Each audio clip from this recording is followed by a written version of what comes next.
Hey, what's going on, guys? Welcome back to the Jeremy Scott Fitness Podcast Radio Show, coming to you on this Friday, July the 7th, 2023. Hopefully, it finds you staying safe and staying sweaty all at the same time. On today's episode, we are talking about food addiction, binge eating, and how to identify what's going on, kind of break down some of the layers, and hopefully give you a better path to creating a plan moving forward if this is something that you struggle with. And I'll kind of touch on the addiction stuff from all fronts, and then we'll just connect the dots from there. But just some quick housekeeping things. One, our next challenge on the app is kicking off here on July the 17th. I just got all of the links and the promo information from that. Is our 34-day ab and core challenge. Now, it's not your mom and dad's core challenge. It's not just lay on the ground and do sit-ups and crunches. It is actually far from it. It's very dynamic.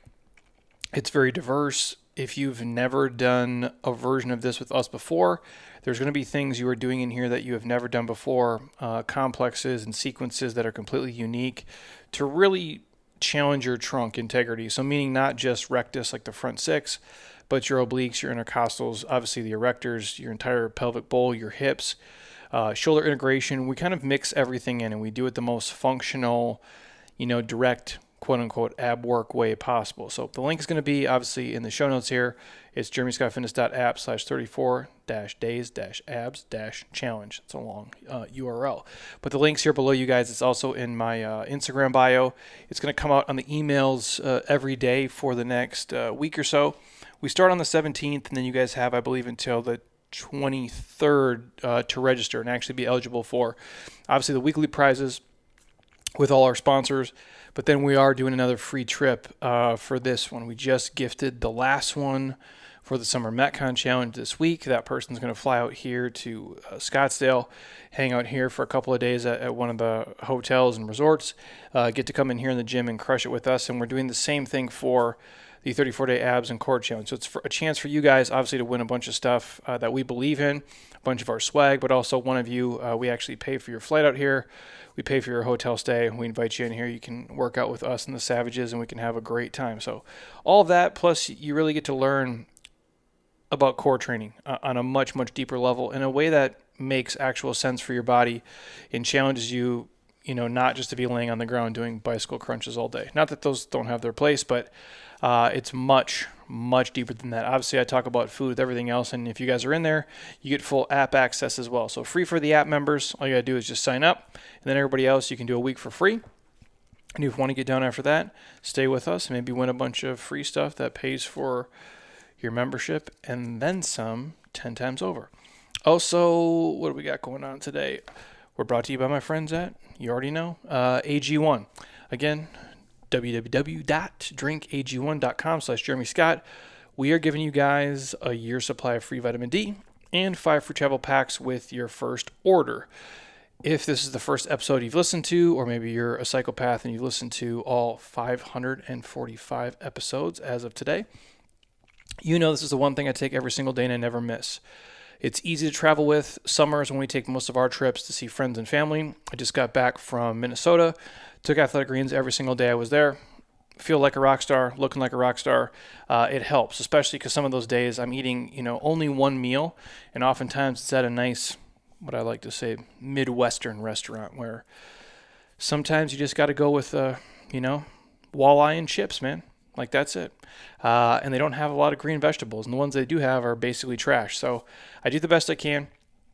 But I do take the greens every single day, especially when I travel. It's kind of my covering the gaps in what I don't get because I'm, trying to be, quote unquote, like a normal person, still making the best choices I can. But this helps me get all the fruits and vegetables and micronutrients I need for the day. So if you're somebody who's started taking 15 different pills, you don't want to travel with, your grandma's pill case, and you find yourself not taking them, this, to me, is the best kind of foundational nutritional supplement you can do because it's easy. I don't dread taking it. It's the best tasting, in my opinion, helps your gut health, can help boost your energy, support your immune system. And again, you're not going to make an excuse not to take it because you just literally rip it, put it in some water, shake it, and you're good to go. So If you want to take ownership of your health, obviously you have to eat real food, you have to exercise and take care of yourself. But if you're looking for a kind of all-in-one encompassing things, I think AG1 is going to be it. So again, if you want to check it out, hit us up. ag1.com/JeremyScott gets you a year's supply of vitamin D and 5 free travel packs with order 1. And if you're still on the fence and you want to try it for free, shoot me a message, DM us, email us, contact us wherever you can. We will send a pack right to your front door for free. 100%. It's not going to cost you anything. All you do is send us your full name and your mailing address. We've sent out, if I had to guess, probably 2,000 sample packs of AG1 to people, and I'm happy to do so. If it helps you be like, you know what, actually I do like the taste, or I can handle the taste, or it's something easy I can do, and it helps you be healthier, I'm happy to eat the cost. So reach out to us, send us your info, and we'll send you a pack right to your front door for free. Otherwise, check out the link, drinkag1.com/JeremyScott in the show notes to get all the free stuff today. All the other podcast sponsors are in the show notes. I'm too lazy today and I have too much shit going on to read them all, so I'm sorry everybody else. But if you can look below, all our friends at JLab Pro, our friends at Dry Farms Wine, Kettle and Fire, and then of course Sleeve Sold Separately, where I get all my joggers and hoodies. We have discounts on all of those things below from all the awesome people we partner with. Now, what else do we got going on here? Just finished up some email stuff here for our mastermind group with Dave DiLorenzo and myself, just working on the kind of website copy, getting everything together in terms of graphics, talking to some people today on coaching calls about that moving forward. I'm just going to throw it out here quick. If you're an entrepreneur, if you're somebody in a small to medium-sized business and you want to take it to the next level in your career, whatever that means for you, whether that's more revenue, whether that's scaling, whether it's work-life balance, whether it's just building an ideal business and an ideal life. If you're somebody who's in a corporate job, but maybe you want to take your passion project or your side hustle to the next level, and you want kind of a blueprint and a playbook of how to build it out, this would be a group for you. If I had to guess, we'll get this thing live towards the end of the year, and then we will start the official January, February, March. We're gonna do these things, year after year after year. I'm not going to get into too many details, but I do think it is something super helpful for people. Obviously, I started doing this before social media. Obviously, we've created these platforms where we can reach, literally over 1 million people a week, which is fucking crazy to say.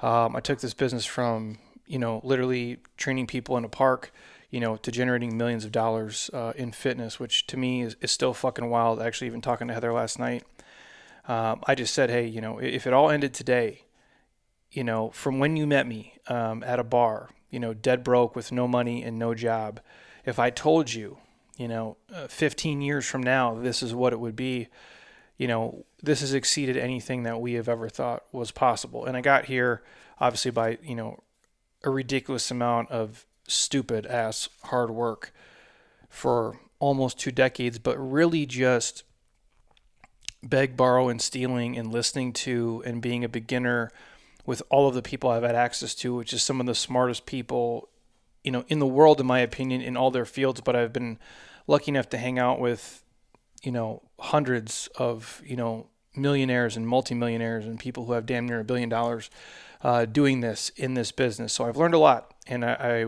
would like to give that back to other people. And Dave is in the same boat. He's built an amazing business, that is worth a lot of money, and he's made a lot of money, and he's done it through building relationships and helping people and just, putting boots on the ground. And that's what this group is all about. So that'll be our mastermind group. That'll be coming out towards the end of the year. So if you're somebody who's thinking about it, obviously it's going to be an investment of your time. It'll be an investment of your money, but I'm more than confident we can take what you're currently doing and elevate it to the next level, whatever that looks like for you. And I think that's the most important piece. It's not just about making more money, which that you will do, but more importantly, build a business and build a life that works around you and your skill sets and what you want to do. So that is what I've been working on as of late. So before I kick into the food addiction episode here, I want to read one quick thing here from Mike Samuels, but my phone is just going off here like crazy because I got a bunch of knuckleheads just messaging me. But what the message is, Mike Samuel put this out. about Warren Buffett, and it kind of goes hand in hand with just time, effort, energy, focus, and just kind of sticking to the path. I'm going to read here real fast. Again, I've talked about Mike on here quite a bit. He's a copywriter. He puts out great stuff. And this is another gem I saved, probably a couple weeks back here. And I quote, as I write this, Warren Buffett's net worth is $84.5 billion with a B. That's crazy. Off of that, $84.2 billion. So right now he has 84.5. Of that 84.5, 84.2 billion was accumulated after his 50th birthday. How wild is that? 81.5 billion came after he qualified for Social Security in his mid-60s. Warren Buffett is a phenomenal investor, but you miss a key point if you attach all of his success to just his investing acumen. The real key to his success is that he's been a phenomenal investor for 3/4 of a century. Morgan Housel, The Psychology of Money, writes, I often have a wry smile when people who achieve success in what they do talk about their secret without mentioning the time served. Yes, there are people who strike it lucky and achieve fame and fortune without really doing much, but they are few and far between.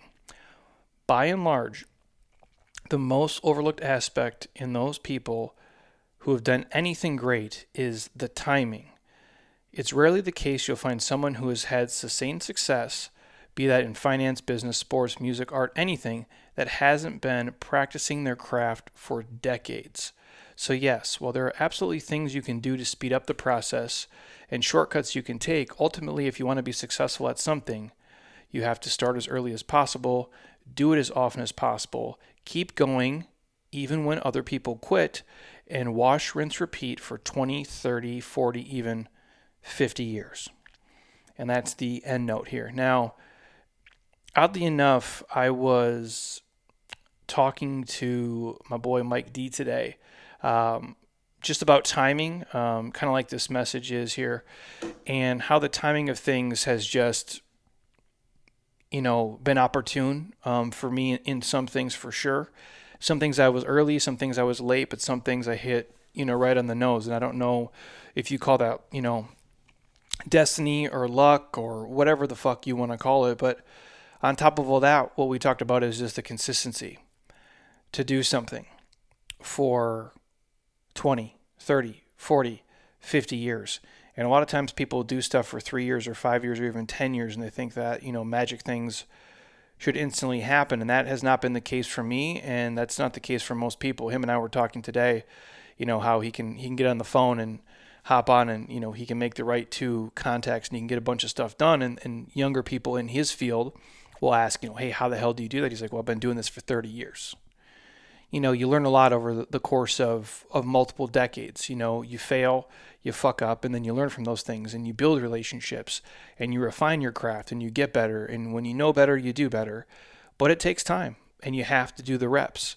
And I guess that's kind of just the takeaway. I know a lot of people get discouraged when things don't happen right away. And when I say right away, I think people misinterpret that as like, well, you tried it for 6 months and it didn't work. No. If I give this podcast for an example, which has become the number one, I guess, kind of relationship builder in everything that we do, because you get people's attention for hours and hours and hours on end. And there is people who are listening who have listened to, 75% of the episodes, 50% of the episodes. Some people listen to 100% of the episodes we've put out, which is fucking wild. And we thank you guys for that. And I'm always humbled. But if I got discouraged by doing this, and if I told you today that this podcast can generate more revenue, than people I could train in person, even if it's large groups, it's pretty impressive, no matter how you slice it. And that is the case today. This thing generates money. We reach a lot of people. It's become fun to do. I've gotten to meet a lot of amazing people. I've learned a lot.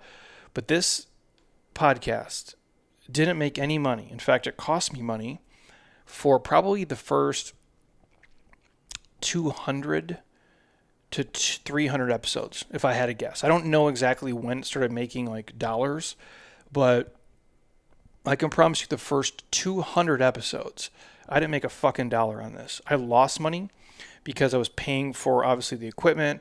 I was investing time learning how to do a podcast, sitting with other people who had done one, learning about equipment, learning about the platforms and how they work, because I didn't know anything.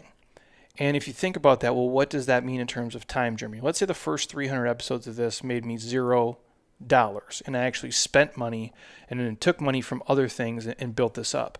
If I just did 50 episodes or 52 episodes, if there's 52 weeks in a year, and the first, let's say, 300 episodes were worth nothing, that would mean year 1, year 2, year 3, year 4, and like year 5, $0. Now, some of the years I do like 100 episodes, so maybe that cuts the timeline down. And let's say the first 3 years of doing this, $0 money. So sitting here by myself, speaking into the ether or speaking to guests for hours, doing research before that for hours, learning how to upload the podcast and write the copy and build everything out, you got to think how many hours that is, how many weeks and months and years went by where nothing happened and I didn't make a single cent. And so when we look at success and we look at people who are doing well, and we look at people who are crushing it, and you see people doing the things that you think you want to do, just know there was a ridiculous amount of sacrifice of time, effort, and energy, and amount of dedication that would rival a fucking crazy person. Because if you told somebody, hey man, you got to do this podcast for at least 2 times a week, every week for 3 years, and you got to do it for hours, and you got to get real guests, and you got to bring in your friends and convince them to do it, even though there isn't shit in it for them, and you're going to do all that with the promise of making no money and maybe start to make $1 in year 3 or 4 or 5, that's wild. But I think if you look at anybody in terms of their physical body or their career or their relationship or their finances or whatever it is, the story is very similar. There's so many sets and reps and hours of studying and learning and failing and trying that go into it that you never see. And that's the real secret for most people. It's the time served. It's the what you do in private, you get praise for in public. And that goes as true for your fitness as it does for anything in life. So that's my quick message before we even jump into the episode today. Sorry, you guys, if you want to talk food addiction. I got off track a little bit, but I do think that's important because oftentimes it gets overlooked, and maybe it's easier for me just because I suck at everything naturally, and everything I do I'm not good at right away, and I fuck up and I fail, and I have to learn and relearn and try again, and it's just I don't know. I'm just stubborn enough, and I'm stupid enough, and I'm crazy enough to work hard to just, make it happen. And I think if you can, find some of that in yourself, you'll be successful in anything you do. But just keep putting in the reps, keep serving the time, you guys, and it'll pay off. It might not be a year from now or 2 years from now or 3 years from now, but eventually it will pay off. So we're talking food addiction here. And this is an original piece that comes from my friends at PN over at Precision Nutrition. The two authors of the original script, Alex Picot-Annand and Elnaz Moghimi. I think I'm saying that right. If not, I apologize. I'll put the link in the show notes. PhD, and obviously Alex is a holistic nutritionist. Great stuff over at PN. They've done a lot for the industry. We've had Dr. John Berardi, the original founder, on. It's a great episode. I think it's one of my top 5 all-time episodes ever listened to. He's a genius and a wealth of knowledge for sure, and so they put out really good stuff. But this is on food addiction, and I'm going to talk about food addiction in here. I'll talk about some of my addictions a little bit, and then we'll talk about binge eating and just some habits and some hacks to hopefully help you guys get a little bit healthier. But it's the phrase, I can't stop thinking about food. And have you guys ever felt that way? I'm sure you have. BJ Gaddour jokes a lot with me because he can eat so much more than I can. And I always thought I could eat a lot until him and I became close friends and have been to multiple dinners and lunches and brunches over the past probably 10 years. And he had always joked, if they write the life story of my book, it'll be called In Between Meals. He's like, because all I do is think about food. And I think a lot of you, are similar. And it's normal to think about food. a fair bit. And it's normal to occasionally overeat, especially if you're, a big hairy American like I am. But what about food and the thoughts of food that kind of overpower everything else in your life? And what I mean is when you feel an anxiety, when you feel a stress, that's only relieved by eating. And again, you guys can take this and put it into any arena you want, whether it can be relieved by drinking, it can be relieved by smoking a cigarette, it can be relieved by chewing tobacco or watching pornography or, doing cocaine, you name it. Like, these things are interchangeable, but for the sake of the episode, we're talking about food because it's the one you have to do. You have to eat. Trust me, you don't have to snort cocaine. You don't have to, take shots of Jägermeister at the bar, but you do have to eat. And there's an issue when it seems like you don't have any control over what you eat, when you eat, and how much you eat. And it might make you wonder if that's how you feel if you're listening to this. Like, do you have an addiction?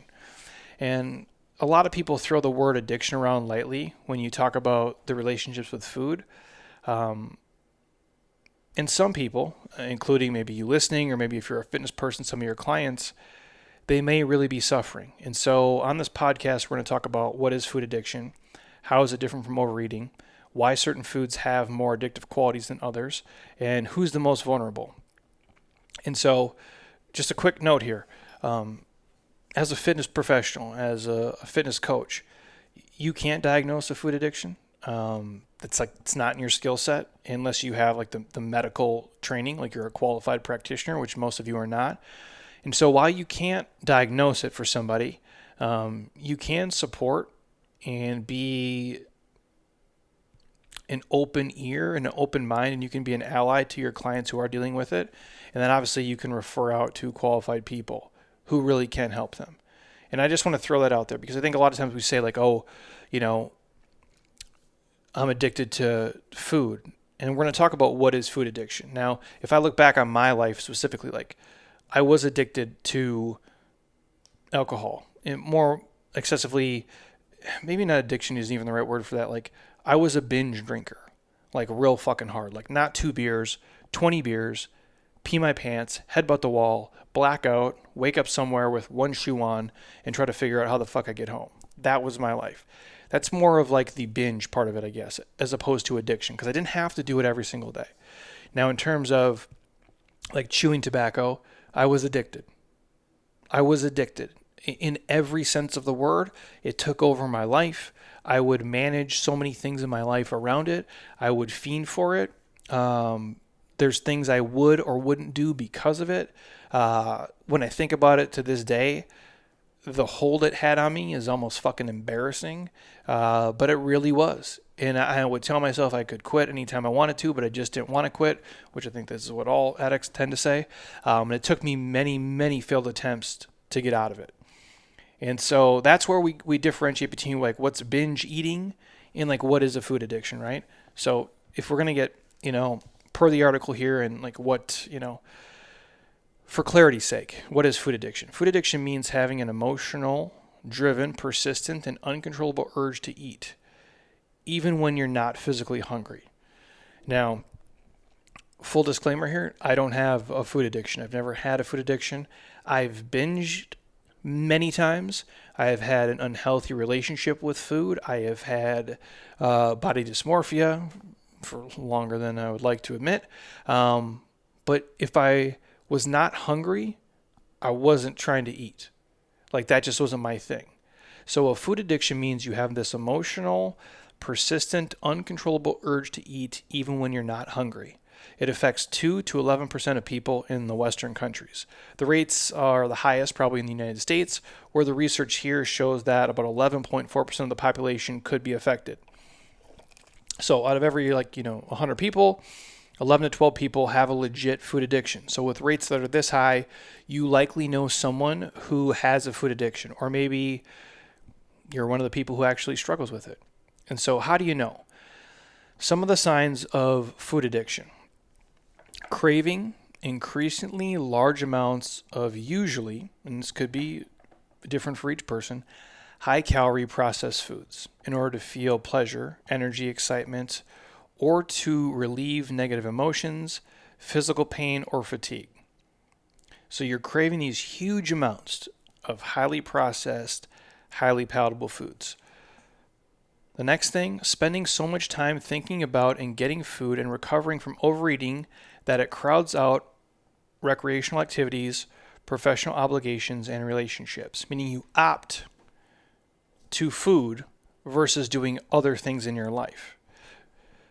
The next thing, continuing to overeat despite negative effects like digestive problems, unwanted weight gain, and mobility issues. So you know you have a problem. It's physically manifesting itself in multiple ways, yet you're still willing to just pound food over and over and over again. Experiencing withdrawal-like effects, irritability, low mood, headaches, fatigue when you are not eating. If you overeat at most of your meals or have the occasional out-of-control binge eating episode, are you addicted to food? The answer, not necessarily. And I say this because I have had these out-of-control binge sessions when I was younger. And even though they would cause me,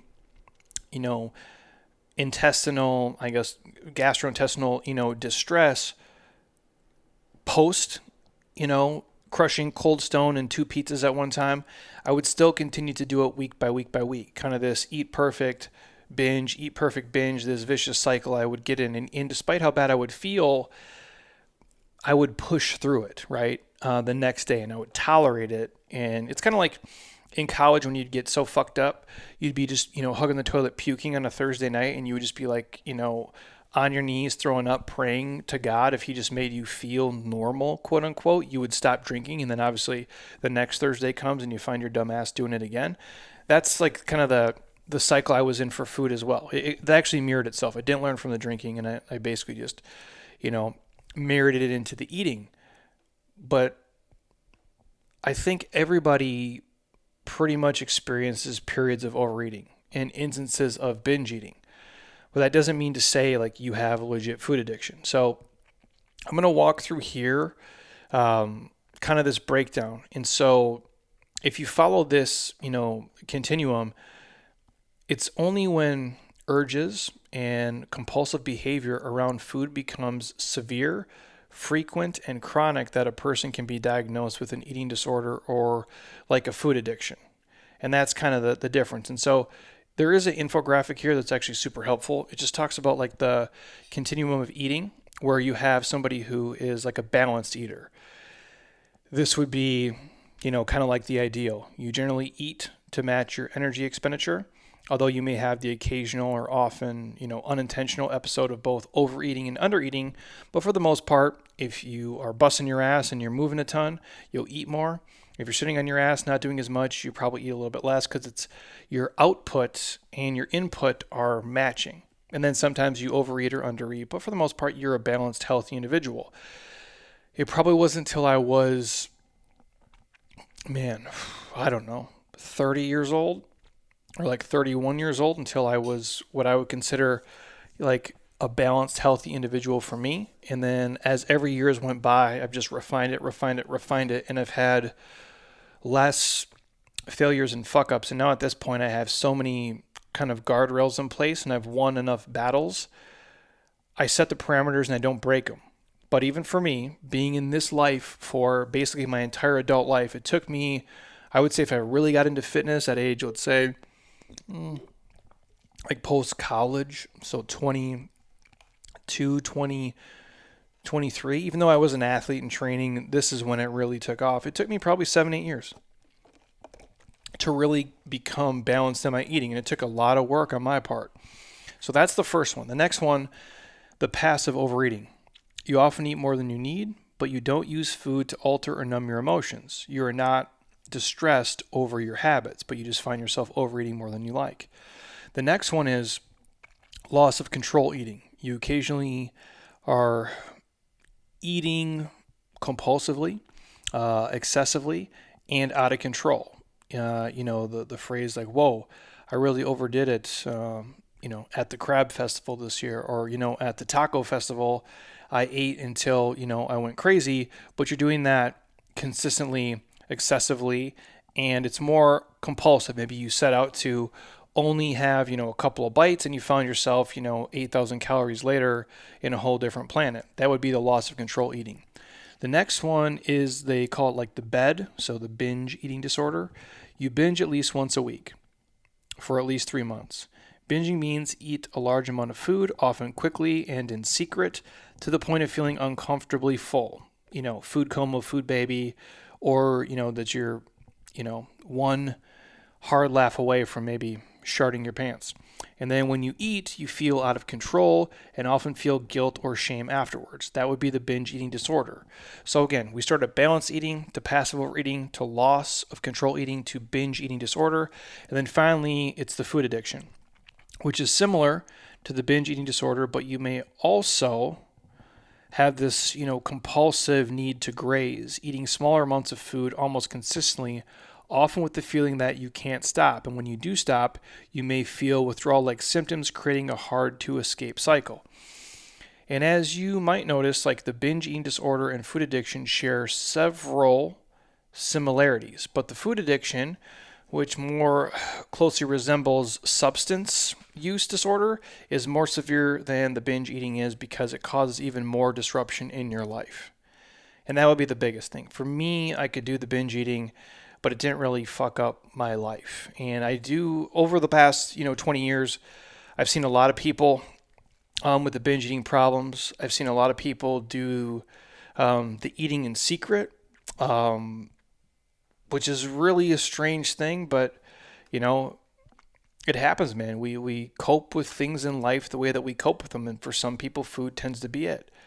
And so I guess the point is, like, how does food addiction happen? Well, food addiction isn't caused by like a single thing, as you can imagine. For example, you can't just, blame genetics. I'm sure, it plays a part in it for some people, but you have to factor in things like stress in someone's life, how they respond to stress, how lonely they feel, where do they live, who do they spend their time with, also has an impact on their habits. In other words, like most health issues, food addiction comes out of a jumble of biological, psychological, and social factors. There's this multidimensional approach to understanding illness and health. It's called the biopsychosocial perspective. Now, this is all in the PN article. And basically, the biopsychosocial model, if I'm saying that right, you're talking about biology, psychology, and social context. And so what does that mean? Like, the biology is like, how does your body work? Your metabolism, your immunity, your age, your recovery, your hormones, exercise, digestion, all of those things. And you mix that with the psychology. What's your mindset, your thoughts, your feelings, perspective, your memories, your worries, your values, your priorities. And then there's the social context. What's around you? Friends, family, job, coworkers, school, education, your tribe, culture, and society. All of those things make up who you are and what you do. And so in early human history, food scarcity happened on the regular. It's common sense. I talk about the Oregon Trail all the time on here because it is the greatest game in elementary school history that was ever played. But if you look at, what used to happen, to survive, humans had to evolve. And humans evolved to overeat when food was abundant, especially when food was tasty and calorie rich. I think back in the day, you found an avocado tree where it's like, oh man, we can eat this. It has a bunch of calories. It has a bunch of fat. It can fill us up. And we're going to eat as much as we can because we don't know when the next meal is going to come or where it's going to come from. But now that instinct that once helped us survive makes it hard to stop eating. And that's a problem. 150 years ago, you couldn't buy 5,000 calories for $5. Now you can. And that's a problem, especially when you have these highly processed foods, the ones that have the perfect combination of sugar and fat and salt and temperature and taste and texture. They're the most difficult to resist. It's why I don't like the phrase when people are, for lack of a better term, sugar Nazis. Like, oh, you can't eat sugar. Sugar's going to kill you. Sugar's the most addictive thing in the world. Like, first of all, I'm not saying things with sugar in them aren't addicting, but when people say that, I'm like, have you ever done drugs? Like, have you guys ever done real drugs? Real drugs is more addicting than just sugar. Like, I've walked into rooms where people are snorting lines of cocaine. I've never walked into a room where people are just licking table sugar off the table or snorting table sugar. You know what I'm saying? Like, it's sugar by itself is not that sexy, but when you mix in the combination of sugar, fat, salt, taste, texture, temperature, thickness, crunchiness, all of those things that are highly palatable, that does become addictive. And so much like drugs and alcohol, these foods, they trigger a range of rewarding, feel-good neurochemicals, including dopamine, that just gives you a hit over and over and over again. And that is where the addiction part does kick in. Now, obviously, highly processed foods have this effect even when you're not hungry, in contrast to what we like to call real food, which is basically just whole, nutrient-dense, less processed or minimally processed or unprocessed foods. They're not as rewarding when you're not hungry, and it's usually easier to moderate your intake of those. That's why yesterday I was out doing this heat ruck, and I just had a message, and it's the same message we give to every corporate group we talk to, and we do these kind of 10 pillars of importance in health, and I say eat real food. If it runs, it swims, it flies, it grows from the earth, eat it. If it comes in a bag or a box and it's highly processed, eat less of it. Because you self-regulate better with real food. Everybody I know does. I'm not saying there isn't outliers out there, but I've never ate 10 apples at one time. I've never eaten, 80 stalks of asparagus. It just has never happened. You know what I have done is I've eaten 8 cinnamon rolls at one time. I've eaten a whole bag of chips at once. I've crushed 2 whole pizzas without blinking. And that's what I mean. The things that are real food, you tend to moderate your intake much better with those. So for a lot of people, eating whole, real, nutrient-dense foods is a much easier way to self-regulate and find yourself not on the binge cycle. But obviously these days, highly processed foods are super easy to get. They tend to be cheaper. They're readily available and accessible, and you have to rely on your ability to self-regulate and control behavior in order to resist them, because they are around every corner and they're in every conference room, work event, banquet, you name it. It's everywhere you look. On every street corner in America is a fast food place, oftentimes with 2 or 3 lines that are packed 50 to 100 people deep. So it's tough, and I get it. And the people who deal with compulsive eating, compulsive like overeating, including those with food addiction, often have a hard time self-regulating. And here's why. People with compulsive overeating may have, number one, a struggle with impulse. They have a real hard time with impulse control, possibly because planning and strategizing, the center of the brain, the prefrontal cortex, if you will, is impaired. This might be a hallmark of all addictions and contribute to poor recovery outcomes. The second thing, you react more easily and intensely to stressors. People who struggle here, they have a higher level of cortisol release than others, and because stress can trigger addictive behaviors, people who are more physically sensitive to stress may be more likely to use food, drugs, or alcohol as a way to cope. The next thing, these people tend to get more pleasure from food, at least at first. They may have a bigger dopamine response to highly processed foods, more motivation to seek out the response again, and stronger cravings because of it. The next one on the list, they get less pleasure from food over time. When you often overeat highly processed foods, the dopamine receptors become less responsive to those foods. That means the bigger hit of food will be required to get the same pleasurable effect. So again, just like if you ever, alcohol, cigarettes, chewing tobacco, drugs, at first a little bit gets you fucked up. It gets that dopamine response. It gets you that high that you've been chasing. And then over time, we have to do more and more and more to elicit the same response. And obviously, that dopamine release happens in the nucleus accumbens. So that's the region of the brain famous for its role in registering pleasure and reinforcing learning.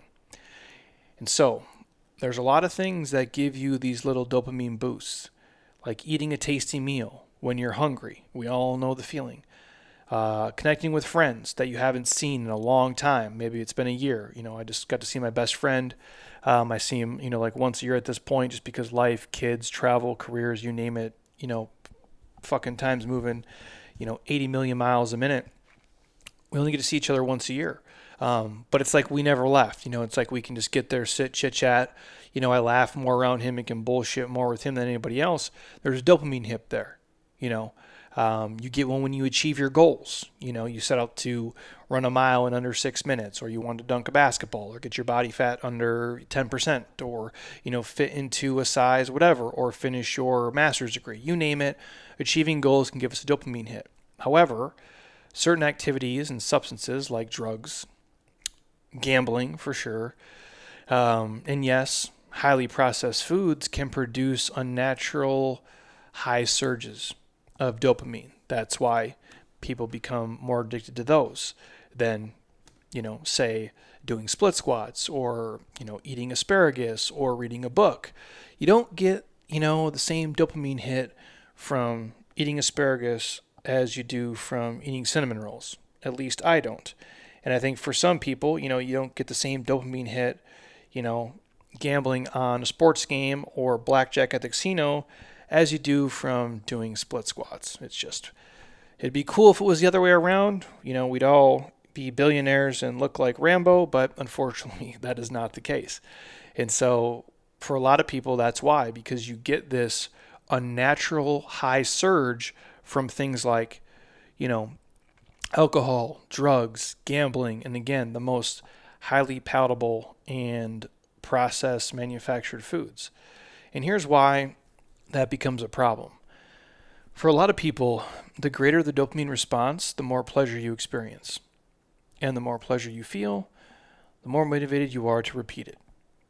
It's common sense, right?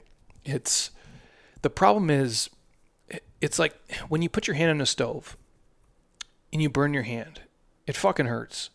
And if you're not a complete dummy, you learn not to do it again. It's a reminder. Okay, this is not good for me. This hurt. Let me make sure I don't do that in the future. If you're, 100 pounds overweight and you keep eating cookies and cakes and chips and drinking alcohol excessively in a calorie surplus, you're going to keep gaining weight. But you keep chasing it because you keep getting this dopamine response. And the more pleasure you experience, the more motivated you are to feel that again and again and again. But what's really happening is you are burning your hand on the stove. That's what you're doing to your body. That's what's happening to it. You are actually harming yourself physically. The problem is that's not the response it's giving you in your brain. So you're chasing this thing that is burning you and tearing you down and making you, fat, sick, unhealthy, and broken, yet it's a mind fuck because your brain is releasing this dopamine, and that is more pleasure for the experience. And so you keep chasing it over and over and over again. And obviously when you experience a dopamine surge, you learn to associate pleasure with a specific activity or substance that caused it, even though the very thing that is giving you the surge, the thing that you're associating with pleasure and awesome and fun, is the same thing that's fucking you up. It's why, we've had social workers here. We've had a lot of people here. I've had a lot of people on this program who have fought addiction and went through AA, whether it be drugs, alcohol, pornography, gambling, you name it. And we joke, with a lot of my friends that I grew up with, I grew up with a lot of people that are addicted to gambling and alcohol and drugs, and it's a real thing. And it's tough because you're starting to identify with the thing. It's giving you so much joy and happiness on one level, but on every other level, it's tearing you down and it's fucking you up and it's ruining your life. And so the people we have come in here, the social workers who have talked to us about people who are, let's say homeless, for example, and obviously I'm giving you a sample size. This is not, there's not research in front of me. There's a lot of people who are not living somewhere because they are addicted to drugs and alcohol. And their families sometimes have offered them a place to stay and live if they would just, be willing to go through treatment and get clean, but that the addiction is so strong in them, they're picking that over the family to live, in a house with people who are willing to take care of them, because the drugs and the alcohol have just this huge, strong hook on them. And for a lot of people, the food addictions is just as strong or even stronger in some cases. And so it's tough, man. When you do experience this dopamine rush, you associate pleasure with the activity. So whether that's snorting cocaine or that's, eating chicken fingers excessively, like that's what it is. And so as that learning continues, your prefrontal cortex, and the reward system, it gets hijacked and you become focused on getting more of the thing, whether that be drugs, alcohol, or food. And you have trouble experiencing pleasure from anything else. And over time, your brain adapts to these kind of floods of dopamine. This is what's called tolerance. Your tolerance drives you to chase more of the pleasurable thing, yet you rarely feel satisfied. This, my friends, is the addiction cycle. Stress, depressed mood, anger, boredom, irritability are all common triggers of binge eating. And the binge eating often further triggers feelings of guilt and shame, and these feelings may promote more addictive behaviors because binge eating and food addiction are associated with challenges regulating emotions. Food can be used as a way to self-medicate, and then obviously you feel better. And foods with sweet tastes are especially effective in elevating mood and suppressing pain. It's probably why people default to them more than anything else. And obviously food addiction is associated with the history of trauma, abuse, and is found alongside a number of other mental health disorders like depression, ADD, ADHD, psychosis, post-traumatic stress disorder, PTSD. And although many people think of addictive eating as a form of like self-sabotage, there's a more compassionate, useful way to think about it. For a person who is struggling, if that's you out there, and food has become your, for lack of a better term, like drug of choice, food is simply a safe space. And it's a comfort to turn when your life feels overwhelmed and stressed. Now, for me, and this is being completely transparent, in my adult life, I've been way better at not giving a fuck about things than obviously I did when I was a teenager. Very few things bother me. I don't feel stress at this high level because I have a different perspective. And I'll be honest with you, during the pandemic, I probably felt the worst that I've felt as an adult. For a lot of reasons. I just thought the whole thing was fucking bullshit. And a lot of it pissed me off. And there was a lot of, I didn't agree with things going on. I thought there was a lot of uncertainty, confusion. I felt not good. And if I would have been younger, I probably would have turned to alcohol and drugs as a coping mechanism. But because I've went through kind of those scales, the stress level for me was so high, I actually didn't want to eat at all, which is like the complete opposite. So food wasn't a safe space for me. It was just like, fuck it, I don't even want to eat. That's how, overwhelmed I felt like in the moment.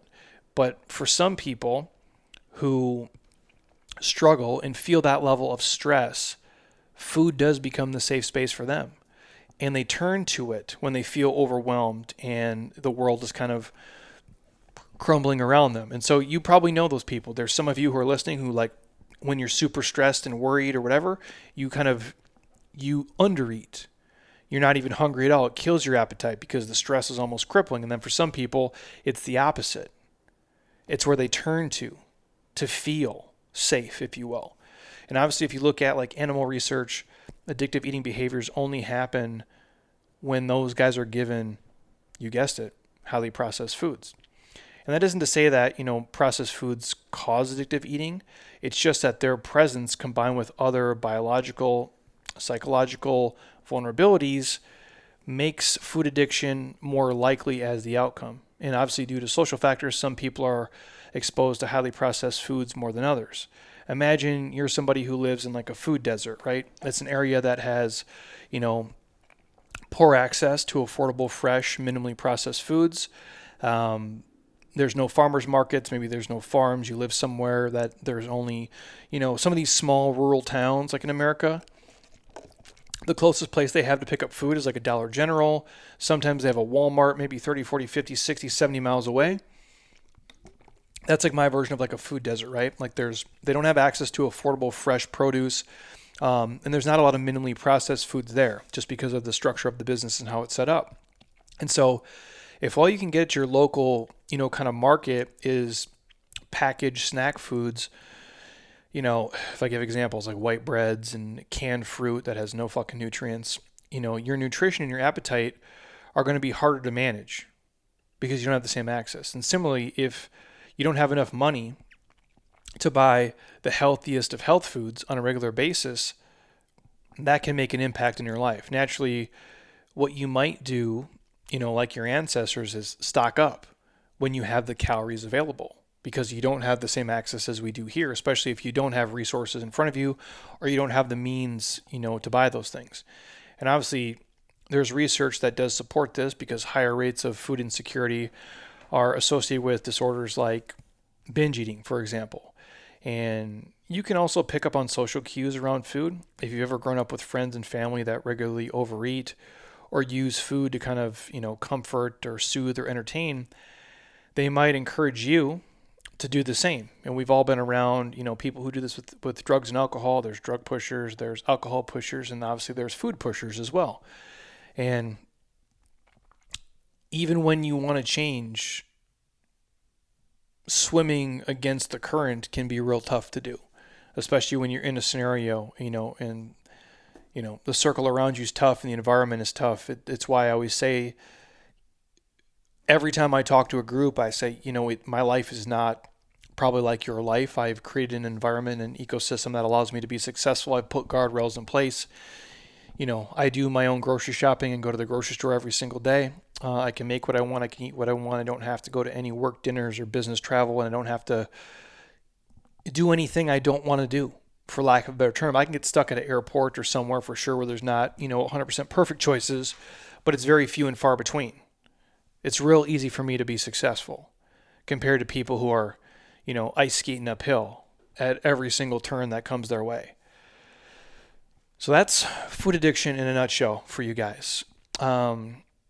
If we want to talk about 3 ways you can kind of tackle it, and if you're a fitness coach out there, there's kind of like 3 ways you can support your clients, or if you're somebody listening and you struggle, there's 3 ways you can kind of support yourself. Now, obviously, again, I'll say this, health and nutrition coaches, we can't diagnose or treat food addiction. We're not equipped to do that, or any kind of eating disorder for that matter. That's not what we do. We're not trained in it. We're not versed in that. I teach bear crawls for a living. I talk about behaviors, for a living, but I'm not a medical professional. I can't diagnose what you do or don't have, but I can start the conversation. And what we all can do as health and fitness coaches or friends and family is you can be an essential part of the recovery team. And I'm not saying in a medical capacity, but there's so much more that goes into recovery and help than you even realize. And so if you're listening and saying, well, Jeremy, how the hell can I do that? The first thing you can do is, 1, create a safe, compassionate, encouraging environment for the people in your circle. If you have a friend, family member, or a client that comes to you with some deep shit, don't feel like you have to figure out their childhood or fix their biology, because you can't. Instead, just focus on understanding their current situation, help them feel safe, listen before you talk, and just develop a trusting relationship. And the best way to do that is just practice empathy and just listen, man. Because people with addictions, like food addiction and binge eating disorder, may be more sensitive, to reward. And then, if you're a coach out there, you can also help your clients by, rewarding them. And what does that mean? Just, give them praise, man, when they do good, and celebrate every win, that you see. And if a client, or a family member comes to you feeling, shame or guilt over a certain behavior or feeling, reassure them that that's not them being a failure or them being inadequate, because failures happen. We all fuck up, dude. Missteps and imperfections are human. And feeling sensitive to them is just a sign that you want to do better yourself. That's all it is. So you're just a person who listens and you have empathy and compassion. I think you're going to get a lot more done with people if you can do it that way, for sure. And you audit. You question, you ask yourself, why did I do this when I say I wasn't going to do it? And how can I be better next time? Because it's not about being perfect. There's almost very few things in life you will ever do perfect. Your relationship with your husband or wife's not perfect. You don't invest perfect. You don't always time everything right. You don't always have perfect workouts. You don't have a perfect body awareness or perfect mobility. It's part of life.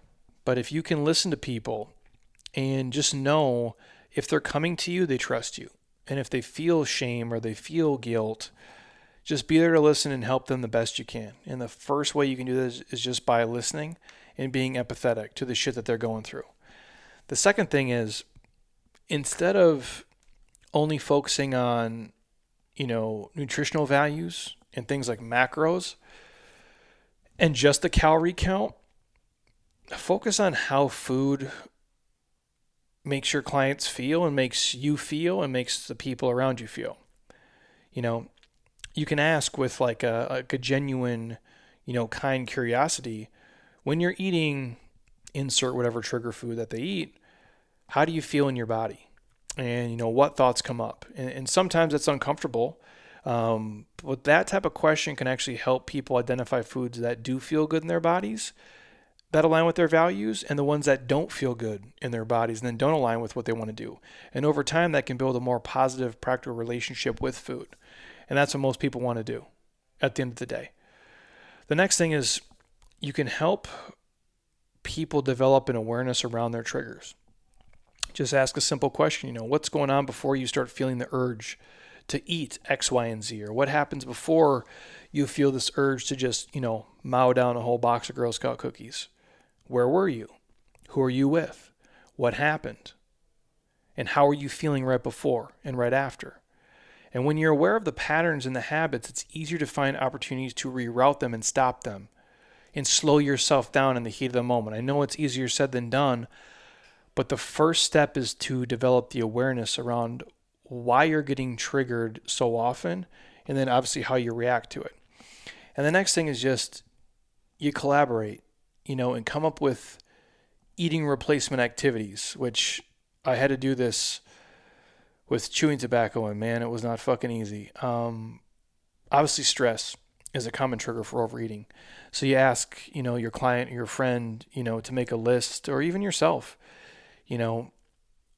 make a list of activities that'll calm you down and bring you joy. And note that, overeating isn't the worst thing in the world, and it's not forbidden, and obviously you always have that option to use as a coping mechanism for shit. But over time, you choose other alternatives than just overeating. But it can help you slowly develop alternative behaviors, which over time you default to those. So again, my default used to be, I had a stressful day, let me have a chew. I play video games, let me have a chew. I, got shit-faced, let me have a chew. I just had a big meal, let me have a dip. So it used to be, okay, well, after a big meal, instead of having a chew, I need to get my ass up and go walk around outside, which, mind you, in the Midwest, when it's February, is real fucking rough to do. But there's a certain amount of suffering there that wakes you up and makes you realize, like, wow, I don't need to do this. And some of the things I just stopped doing, like, as a 22-year-old, did I really need to still be playing video games? Probably not. So I just stopped playing them because I'm like, this is a trigger for me to want to sit here and do this other thing. And the same thing, I used to, go out and get shit-faced, which is not healthy for me either. And I'd always find myself, when your inhibitions are lowered, talking myself into, hey, just have a dip. It's not a big deal. And that started the cycle all back over again. So I stopped going out and getting so shit-faced that I couldn't control my actions afterwards. So replacing the behavior was one of the best things that I could do. personally, if that helps anybody out there. So if you're listening to this and you're struggling with food addiction, just know you're not the only person.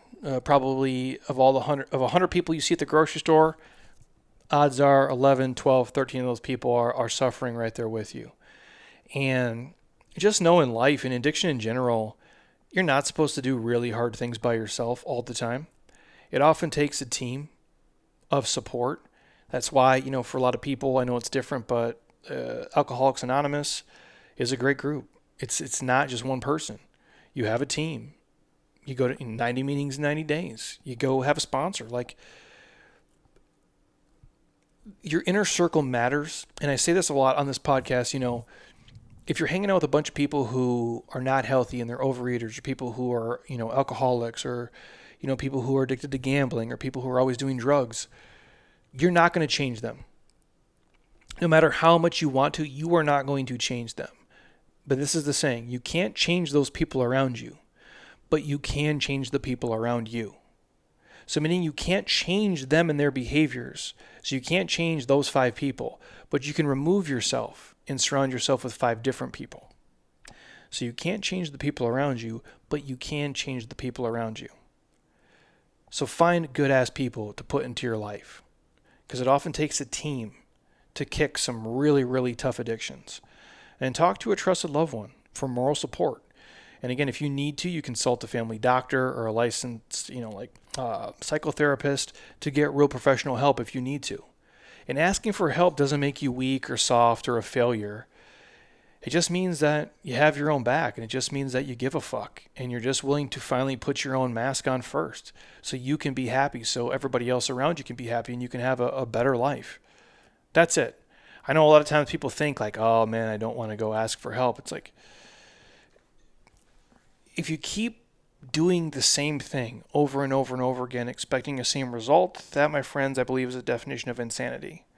But if you stop, slow down, audit, and reach out to people who are better equipped, have a different skill set, have a different viewpoint, and they can help you out, I think that's key. And I think that's crucial, especially when it comes to addiction. And food addiction is no different. And I want to do this episode 1 because it's a great piece, that PN put together, and I'll put all the info in the show notes. But of all the things I've seen over the past, I've been doing fitness since 2005, so 18 years.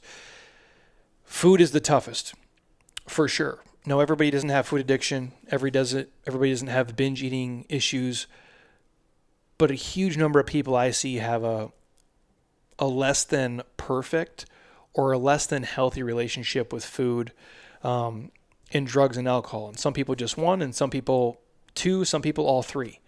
And that's the biggest thing they struggle with. I can get people to come in here and beat the fuck out of themselves, man. I can get people to come in here and finally do mobility to build their body back up. I can get people to come in here and ride an assault bike for 500 calories. I can get people to come in here and do walking lunges for 15 minutes at a crack. I can get people to do some of the most gnarly stuff. We can build up their capacity. We can make them fit. We can make them strong. We can make them savages in the gym. That has become easy for me. And I've got a good number of people to change their habits, rituals, and routines when it comes to drinking and alcohol and even drugs for that matter, to sleep or to cope. But that is for sure the hardest. It is the hardest thing for me to do, is to get people to really buy into eating a certain way, drinking a certain way, not abusing drugs and alcohol. It's really tough, man. And so if you're somebody out there listening, just know you're not alone. It's never easy, but the better team you have around you, the more transparent you are, the more you're willing to look yourself in the mirror and admit that there's something that's less than ideal here and it needs to be rectified, and you find good people in your corner, you're going to be successful. Will it be easy? Fuck no. It'll be hard. I've kicked a lot of things in my life. None of them were easy. They were all extremely difficult. And for a long time, even years afterwards, you were kind of fighting this urge, to not go back because your mind will play tricks on you. But when you just have a good support system and you have people in your corner, when you talk it through and you immerse yourself in a community and an environment that allows you to be successful and you're around other people who are healthy, you'll be healthy too. And so that's my advice to anybody out there. So hopefully this helped any of you. If you struggle with the overeating or binge addiction or the certain things that go on, and just, look at your habits week to week and see what you're doing and see if there isn't some places that you can improve. And whether that's, creating a food journal or just writing down, what your triggers are and noticing when you tend to overdrink or overeat, or maybe when you impulsively veer off the path of what you meant to do, and ask yourself, why did I sell myself in the moment on having drinks when I said I wasn't gonna? Why did I sell myself on, crushing a whole pizza when I said I wasn't gonna do it tonight? Why did I sell myself on going to the drive-thru when I said I was gonna make dinner? Whatever it is, just start doing some auditing and questioning, and just know you're not gonna win every battle, but over time, if you start to win more than you lose, that's when you kind of flip the script. Then you become somebody who owns their eating, and their eating doesn't own them. So take that 4 days, you guys. Hopefully this was helpful. Again, reminder, our 34-day ab and core challenge is kicking off here July the 17th. So the link is in the show notes. It's also in my Instagram bio. It's free for all app members. We're doing a free trip out to Scottsdale to hang out with us here. We're doing weekly prizes throughout of our friends at Athletic Greens, JLab Pro, a lot of Jeremy Scott Fitness swag, Dry Farms wine, Kettle and Fire bone broth. We're giving away a bunch of free shit because I like giving away free stuff. It makes me feel good selfishly. And again, if you're not inside the app, you can do a week for free and then stay on for a couple of pennies. These challenges we're giving away, you guys. We used to sell these for like $100 to $200, some of them plus. And almost all of them are free inside the app. And this year alone, the 47 days is the only one we've charged for. We've already ran like 4 challenges, right? We did the 47-day, we did the 40 days of fitness, we did the summer Metcon, and now this is the third free one. We'll do probably 2 more. So it's a lot of cool shit. Again, I pour my heart and soul into the app. I wanted to make the best thing possible. If you have a question, I always answer it in there. Not a lot of fitness people do that, but I really give a fuck about you guys. And I'm just dedicated to making you guys healthier and happier because it matters to me. Because I'm not doing this. What's this all about anyway? If I can't make you guys, have a little bit better life. So that's in there. If you want a free sample of Athletic Greens or AG1, hit me up. I'll send you a sample pack right to your front door. You can try it for free. If you like it, we'll hook you up with a year's supply of vitamin D and 5 free travel packs with order 1. But again, please ask. I'm happy to send out the free samples. And then if you guys are not in our newsletter, hit me up. I'll add you to the newsletter. We send out 3 emails a week, every week for 52 weeks. Our YouTube page is free. Jeremy Scott Fitness on YouTube. There's almost 2,000 videos on there. We pump out new videos every single week. And I think that is it. If you guys need anything else from me, obviously hit me up. If you're on Apple Podcast, drop it a 5-star, leave a comment. I'd appreciate it. If you're on Spotify, drop us a 5-star there too. Selfishly, it helps us. And if you like this episode and you think it can help anybody share it with a friend or family member. It means a lot to us. And if you share it on Instagram and like Facebook, just tag us in it. I'm happy to reshare it. And I appreciate you guys sharing our message and listening. So I appreciate you. Have an amazing rest of your Friday. And I'll either talk with you guys Sunday or I'll be on next Friday as well, depending on what we got cooking here. So until next time, eat well, train hard, be nice to people, and please, you guys, keep doing shit you love with people you enjoy because your life is too short not to. I'll talk to you soon. Peace.